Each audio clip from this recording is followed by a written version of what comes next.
The Tale of Peter Rabbit. Once upon a time there were 4 little rabbits, and their names were Flopsy, Mopsy, Cottontail, and Peter. They lived with their mother in a sandbank, underneath the root of a very big fir tree. "Now, my dears," said old Mrs. Rabbit one morning, "you may go into the fields or down the lane, but don't go into Mr. MacGregor's garden. Your father had an accident there. He was put in a pie by Mrs. MacGregor. Now run along, and don't get into mischief. I am going out." Then old Mrs. Rabbit took a basket and her umbrella, and went through the wood to the baker's. She bought a loaf of brown bread and 3 currant buns. Flopsy, Mopsy, and Cottontail, who were good little bunnies, went down the lane to gather blackberries. But Peter, who was very naughty, ran straight away to Mr. MacGregor's garden, and squeezed under the gate.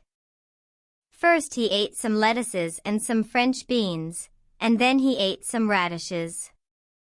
And then, feeling rather sick, he went to look for some parsley. But round the end of a cucumber frame, whom should he meet but Mr. MacGregor?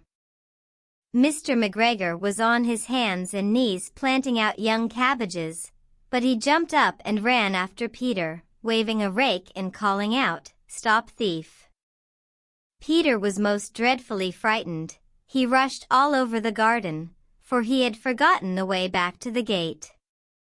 He lost one of his shoes among the cabbages, and the other shoe amongst the potatoes. After losing them, he ran on 4 legs and went faster, so that I think he might have got away altogether if he had not unfortunately run into a gooseberry net, and got caught by the large buttons on his jacket.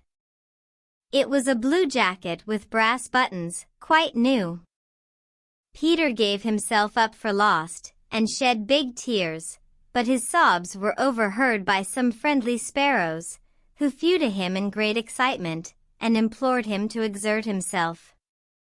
Mr. MacGregor came up with a sieve, which he intended to pop upon the top of Peter, but Peter wriggled out just in time, leaving his jacket behind him, and rushed into the tool shed, and jumped into a can.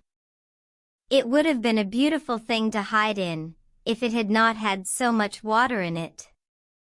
Mr. MacGregor was quite sure that Peter was somewhere in the tool shed, perhaps hidden underneath a flower pot. He began to turn them over carefully, looking under each. Presently Peter sneezed, "Curtiscoo."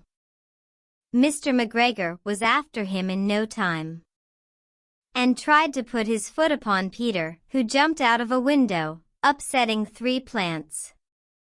The window was too small for Mr. MacGregor, and he was tired of running after Peter. He went back to his work. Peter sat down to rest. He was out of breath and trembling with fright, and he had not the least idea which way to go. Also he was very damp with sitting in that can. After a time he began to wander about, going lip-pitty, not very fast, and looking all round. He found a door in a wall, but it was locked, and there was no room for a fat little rabbit to squeeze underneath. An old mouse was running in and out over the stone doorstep, carrying peas and beans to her family in the wood. Peter asked her the way to the gate, but she had such a large pea in her mouth that she could not answer. She only shook her head at him. Peter began to cry.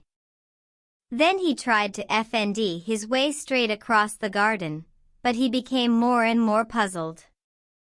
Presently, he came to a pond where Mr. MacGregor fled his water cans.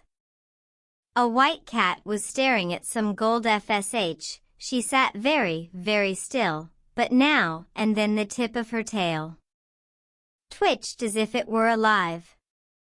Peter thought it best to go away without speaking to her. He had heard about cats from his cousin, little Benjamin Bunny. He went back towards the tool shed, but suddenly, quite close to him, he heard the noise of a hoe, scrrrich, scratch, scratch, scritch. Peter scuttered underneath the bushes. But presently, as nothing happened, he came out, and climbed upon a wheelbarrow and peeped over. The first thing he saw was Mr. MacGregor hoeing onions. His back was turned towards Peter, and beyond him was the gate. Peter got down very quietly off the wheelbarrow, and started running as fast as he could go, along a straight walk behind some black currant bushes. Mr. MacGregor caught sight of him at the corner, but Peter did not care. He slipped underneath the gate, and was safe at last in the wood. Outside the garden, Mr. MacGregor hung up the little jacket and the shoes for a scarecrow to frighten the blackbirds. Peter never stopped running or looked behind him till he got home to the big tree. He was so tired that he flopped down upon the nice soft sand on the floor of the rabbit hole and shut his eyes. His mother was busy cooking. She wondered what he had done with his clothes. It was the second little jacket and pair of shoes that Peter had lost in a fortnight. I am sorry to say that Peter was not very well during the evening. His mother put him to bed, and made some chamomile tea, and she gave a dose of it to Peter. 1 tablespoonful to be taken at bedtime. But Flopsy, Mopsy, and Cottontail had bread and milk and blackberries for supper.